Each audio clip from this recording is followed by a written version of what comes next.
नमस्कार दोस्तों। बात बहुत पुरानी है, जब मेरे नाना नानी बांग्लादेश में रहते थे। मेरी 2 मौसियाँ और एक मामा थे जो मेरी माँ से बड़े थे। ये बात तब की है जब मेरी माँ का जन्म भी नहीं हुआ था।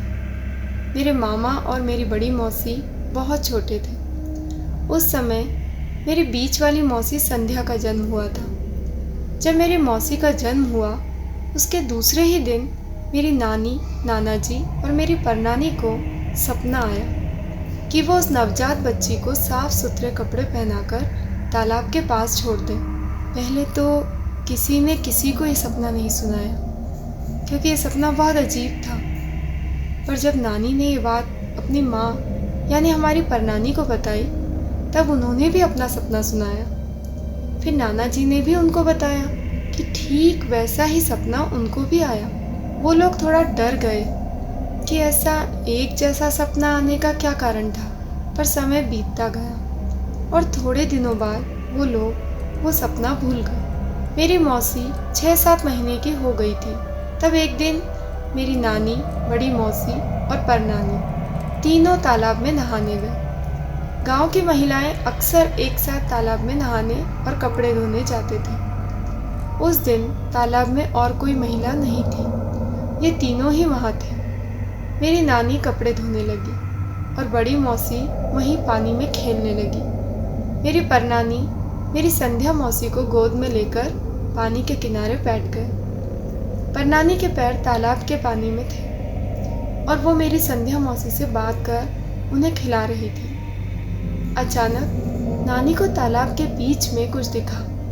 सफ़ेद रंग का कुछ था जो धीरे धीरे पानी के बाहर आ रहा था। फिर अचानक तालाब के किनारे जमी काई टूट टूट कर उस सफ़ेद से दिखने वाली जगह पर जाने लगी और थोड़ी ही देर में वो काई टूट टूट कर परनानी के पैरों के पास आने लगी। परनानी बहुत डर गई। उन्होंने अपना पैर तालाब से बाहर निकाल लिया। ये सब क्या हो रहा था उन लोगों को कुछ समझ नहीं आ रहा था। तभी तालाब के बीच में से आवाज़ आई कि संध्या को यहीं छोड़ दो और तुम लोग यहाँ से चले जाओ।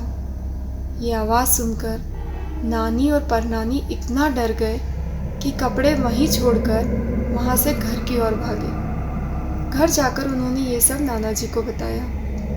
नाना जी को भी कुछ समझ नहीं आ रहा था कि ये सब क्या हो रहा है। उन्होंने गांव के ओझा से पूछा। तब ओझा ने कहा कि कोई शक्ति है या देवी है जो संध्या को अपने साथ ले जाना चाहती है। उसने कुछ ताबीज़ बना कर दिया। उसके बाद काफ़ी समय तक ऐसा कुछ नहीं हुआ। नानी मौसी को एक पल के लिए भी अकेला नहीं छोड़ती थी। जब मौसी लगभग 4-5 साल की हुई तब मेरी माँ का भी जन्म हो गया। मौसी जैसे जैसे बड़ी हुई उनके पैरों में बहुत दर्द होने लगा और उनके पूरे शरीर में कभी भी नीले निशान पड़ जाते थे।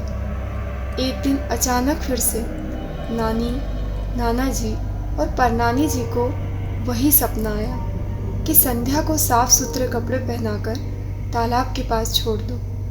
तुम लोगों को उसके बदले बहुत सारा धन मिलेगा। सुबह सबने एक दूसरे से सपने की बात की। वो लोग इतना डर गए थे कि कुछ समझ नहीं पा रहे थे कि क्या करें। उन्होंने ये डिसाइड किया कि वो लोग वो जगह छोड़ देंगे और एक रात वो लोग चुपचाप बांग्लादेश छोड़कर इंडिया आ गए। पर यहाँ भी मौसी बहुत बीमार रहने लगी। मौसी की उम्र जब 12-13 की थी तब किसी ने उन्हें कहा कि उनकी शादी करवा दो, तब वो शक्ति उनका पीछा छोड़ेगी। नाना नानी ने वही किया।